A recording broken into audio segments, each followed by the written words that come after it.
સુરતમાં જ બીજો દિવસ હતો ને હું ગયો તો જીમમાં થઈ ગઈ મગજમારી. જય Shri Ram and good morning. હું છું તમારો સાગર બ્લોગર અને ઘણા સમય પછી હું આજ કારખાનાનો વિડીયો શૂટ કરવાનો છું. આવી ગયા કાકાના ગલ્લે લઈ લીધો માવો. આપણી બ્લેક પેન્થર લઈને નીકળી ગયા કારખાના બાજુ.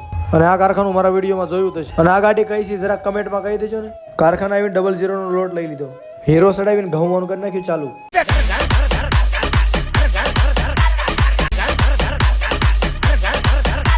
મથાળામાં 9 વાગ્યા સુધી ચાલુ. આ બધાને પૂરું ન થાય તો આવતી મારા વાટે રહેવું પડશે. ફાઇનલી બધું પૂરું થઈ ગયું. આખી ગેંગ નીકળી ગઈ બહાર અને નીકળી ગયા ગાડી લઈને ઘર સાઈડ. મારા દોસ્તારનો ફોન આવ્યો કે જીમમાં આટો મારવા આવીને પોગી ગયા આપણે જીમની નીચે. આ જીમમાં હું 3 મહિના આવેલો છું. ફાઇનલી નાની દુનિયામાં મોટું નામ શેટ્ટીભાઈ મળી ગયો. બોડી બિલ્ડિંગમાં સુરતમાં 3જો નંબર લઈને આવ્યો છે મારો ભાઈ. ડેડ લિફ્ટિંગમાં 1લો નંબર લઈને આવ્યો છે.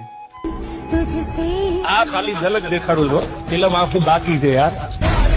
મિત્રો તમને એની ખાલી બોડી જોઈને એમ થઈ જાય જીમ જોઈન કરી લેવું છે. शेर हमेशा अकेला ही चलता है क्योंकि उसकी पहचान झुंड से नहीं जनून से होती है यार.